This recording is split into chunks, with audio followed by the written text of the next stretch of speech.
My name is Neil Carter, and you're listening to the Godless and Dixie podcast. For more thoughts about the challenges facing a former evangelical still living in a highly religious environment, visit godlessanddixie.com.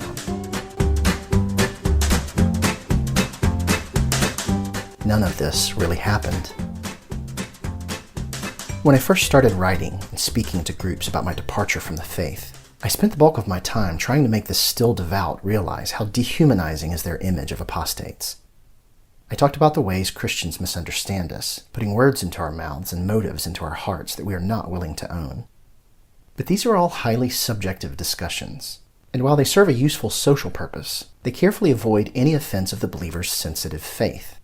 A noble restraint on my part, I suppose, demonstrating a respect for differences of belief that I submit isn't ordinarily reciprocated. But the fact of the matter is that Christians accept certain things as true that are demonstrably false, and it does no one any good to tiptoe around these beliefs as if they are sacrosanct, merely because people take the discussion so personally.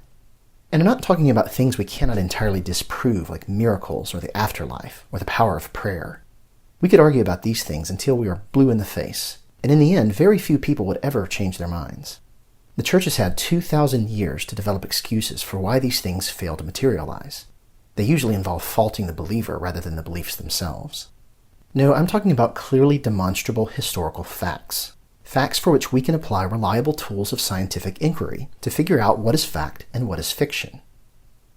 Today I want to zero in on one particular portion of the Bible because it is so unarguably false that I no longer want to have any of these discussions until the other party is willing to spend some time wrestling with it.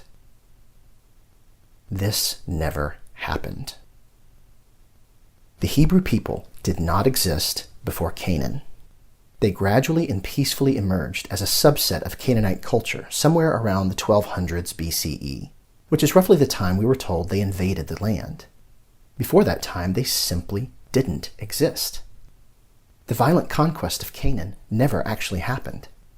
We know this for certain. We've gone to the places those battles were supposed to have happened, and we dug our way down to the bottom. Didn't happen. The wandering in the wilderness for 40 years also never happened. That story was made up. We've canvassed the entire region 100 times now and have found not so much as a coin or a piece of pottery or anything at all that would signify they were ever there. The dramatic exodus of millions of Hebrews from Egyptian captivity? We know for a fact that never happened. It's not even a debate anymore, not among scholars, historians, or archaeologists. The story was undeniably made up. That means the Passover never happened. Nothing even remotely like it. It turns out there wasn't even a group of Hebrews in Egypt in the first place. There never was. That whole bit about 400 years in captivity with a dozen tribes growing into a large but enslaved nation, made up out of thin air. We know this now. Think about what this means for a second. It means there was no Moses, no Aaron. There was no Abraham, no Isaac, and no Jacob. There was no Sarah, no Rachel, no Leah, no Rebecca. All fascinating stories, yes. And could there have been real-life analogs many centuries later that got cobbled together into an origin story for the nation of Israel? That's certainly possible.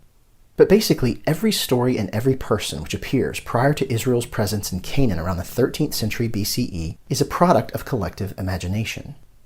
After that, much smaller versions of the stories appear to have happened in real life. For example, there probably was a King David, only his kingdom was more like a small insular group of technologically challenged herdsmen, but never anything like the geopolitical giant the Bible paints him, or them, to be. I really feel like everybody around me needs to sit and soak in the gravity of this realization. Virtually everything that happened in the first 5 books of the Bible is fiction, and the next few books don't get much better. They're stories made up to teach lessons and to provide some kind of political basis for competing factions of ancient Israel. Quarrels which no longer mean anything to us today, but leave us with the mistaken impression that this people group existed many centuries before it actually did. Now, I hang out with atheists a lot, so I'm accustomed to hearing people dismiss the entire Bible at once as nonsense. But the reality is that at least some of what the Bible recounts probably did happen, even if the magical parts didn't. For example, it's become increasingly canon for atheists to confidently assert that Jesus of Nazareth never existed at all. But they don't really know that. They're simply arguing that we don't have any credible evidence outside of the Bible itself that such a man existed. And they could be right. But on that matter, I still have to point out that most biblical scholars, regardless of their religious orientation, are convinced that somebody named Jesus did exist, even if he didn't perform party tricks or die and come back from the grave. So the existence of Jesus is a debatable subject. But the Exodus is not. Nor is anything that was supposed to have happened leading up to it, nor afterward. That entire phase of Israel's history is made up, including the sacred Passover itself. And we know this. Even their own rabbis have taken to admitting this, controversial though the admission may be. The dirt doesn't lie. Back before World War II, biblical historians had a more limited number of resources to draw from in order to ascertain fact from fiction. They had to rummage through the annals of Egyptian and Sumerian and Babylonian historical accounts to see if this divinely favored nation ever got mentioned, but they kept coming up empty-handed. Sometimes they would come across something that sounded enough like a Bible name that they would count that as confirmation and move on. For most of them, the standard of verification was very, very low. Quite frankly, in retrospect, they were wearing their desperation on their sleeves. But instead of finding evidence of a mighty kingdom spreading across a large geographical region governed by legendary kings with hundreds of wives and concubines, all anyone could turn up was an occasional reference to a small confederation of tribal heads inhabiting negligible territories sandwiched between much more powerful kingdoms which were constantly taking them over, and nothing at all prior to their supposedly forceful conquest of the Promised Land. Biblical archaeology was a relatively young science in the pre-war era, but considering how difficult it was to move around in most of the territories that historians wanted to explore, there wasn't much we could do. But then the First and Second World Wars happened, and after the region underwent a whole lot of forceful territorial reassigning, the Holy Land once again became open for business.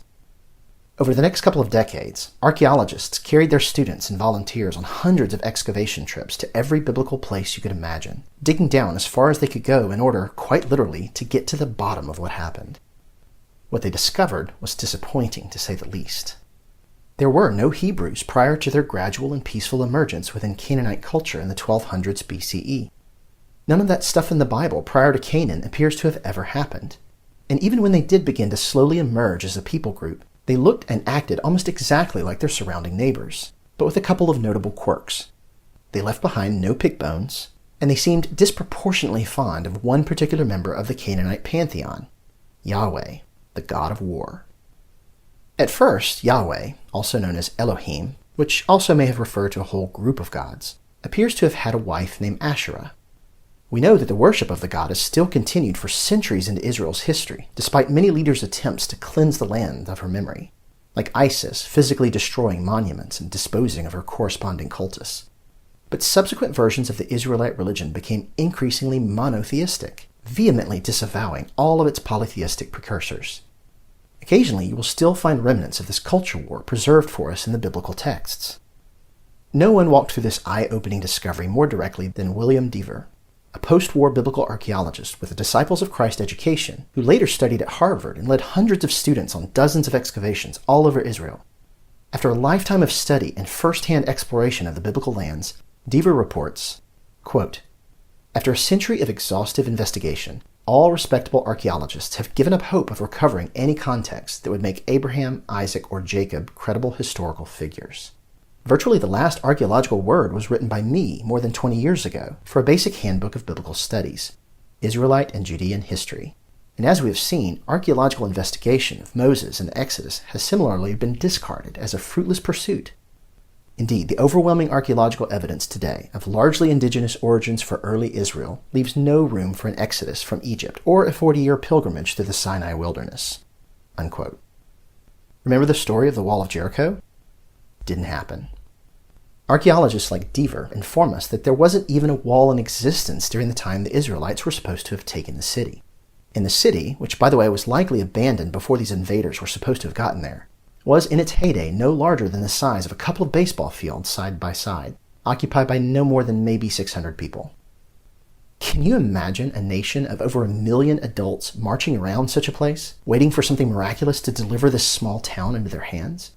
They could have just walked right in and eaten their lunch. Quote, "There is not so much as a late Bronze II potsherd of that period on the entire site, nor is there any other possible candidate for biblical Jericho anywhere nearby in the sparsely settled lower Jordan Valley. Simply put, archaeology tells us that the biblical story of the fall of Jericho cannot have been founded on genuine historical sources. It seems invented out of whole cloth." Unquote. Try for a moment to imagine millions of Israelites. According to the Bible, there were 600,000 men who left Egypt on the night of the Passover.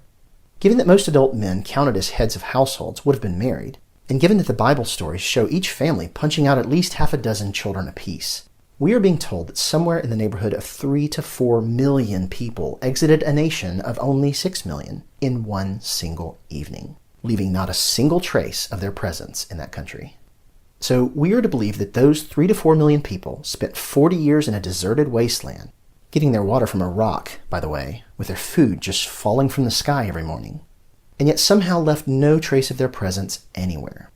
No evidence of their residence in Egypt, no evidence of their dramatic departure, no evidence of their presence in the wilderness for decades, and zero evidence of their forceful takeover of any territories prior to their gradual emergence among the Canaanites several hundred years after the time they were supposed to have first come to be. In short, none of this happened. The whole story is just made up. Do people even care? If you don't believe me, go spend a few days in the nearest theological library near you. Or better yet, sign up for an expedition to go and look in the dirt for yourself. Don't take my word for it. Interview the people who study these things for a living and learn for yourself what we've known for a long time, but just haven't been spreading the word. I found the above citations in my own very conservative seminary's library, but you'll never hear any graduates of that institution telling their congregations what those books contain, if they have ever even read them. Instead, devout people will keep sharing links touting older articles repurposed for a younger audience. Or are they older? Claiming that irrefutable proof has been found that the Bible stories are absolutely true. A forklift operator from England who moonlights as a biblical treasure hunter swears he saw a chariot wheel on the bottom of the Red Sea.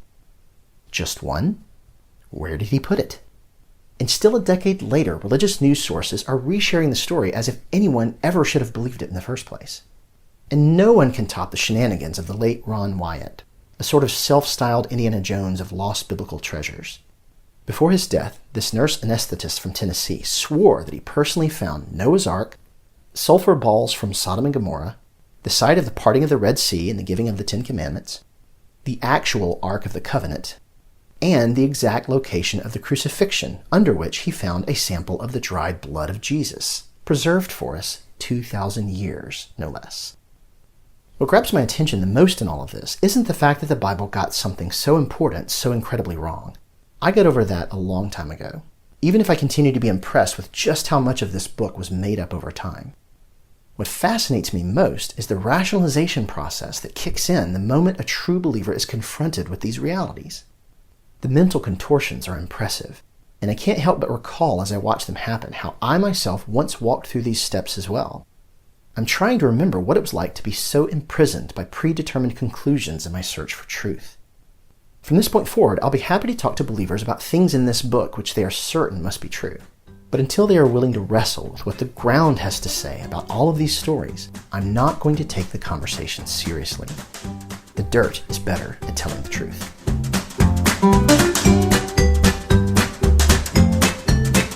Thanks for tuning in to the Godless and Dixie podcast.